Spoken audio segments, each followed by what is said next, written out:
Very much. So I've been waiting for this meeting for 20 years, actually. And it's not that everything's 100% understood or known, but I think we've made a lot of strides. Wish it was done a long time ago. Today we're delighted to be joined by America's top medical and public health professionals as we announce historic steps to confront the crisis of autism. Horrible, horrible crisis. I want to thank the man who brought this issue to the forefront of American politics along with me.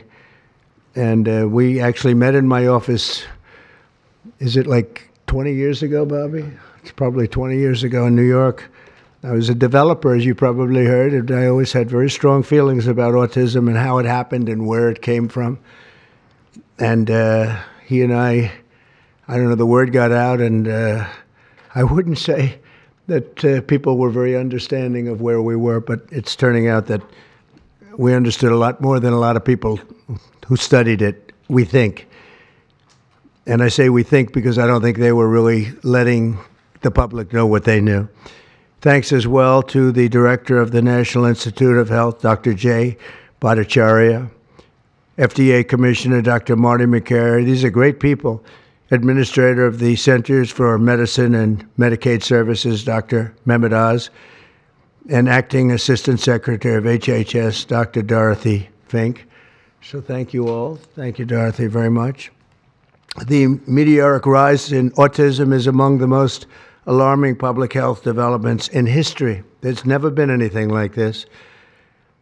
Just a few decades ago, 1 in 10,000 children had autism. So that's not a long time. And I've always heard, they say a few, but I think it's a lot less time than that.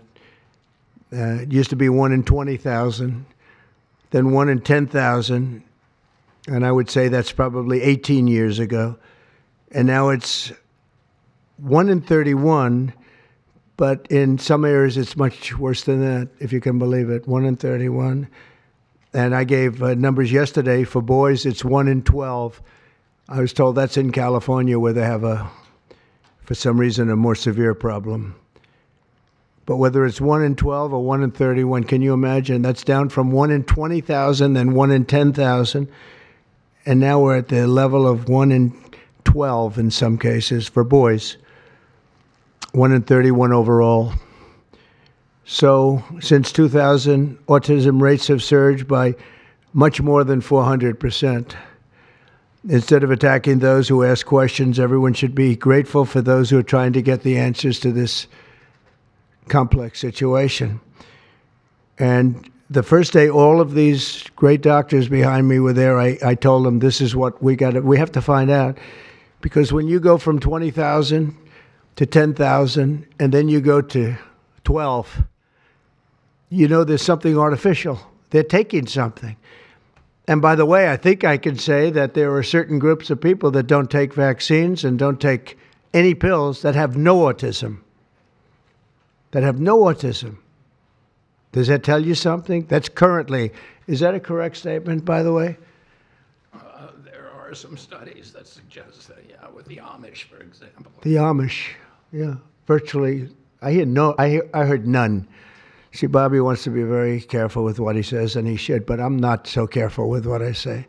But you have certain groups. The Amish, as an example, they have essentially no autism. First, effective immediately, the FDA will be notifying physicians that the use of let's see how we say that. Acetaminophen. Acetaminophen. Is that okay?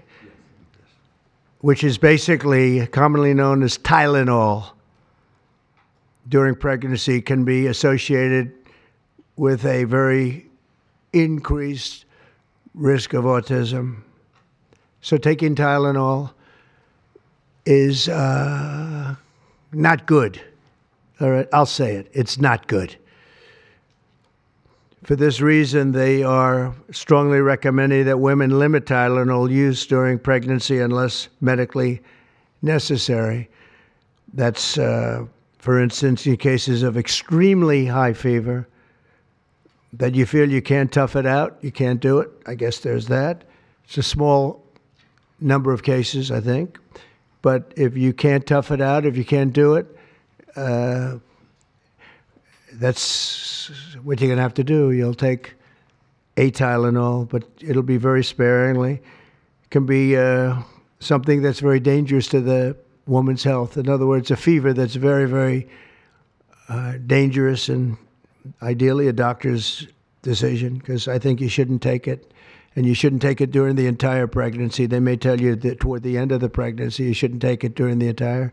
And you shouldn't give the child a Tylenol every time he's born and he goes and has a shot. You shouldn't give a Tylenol to that child.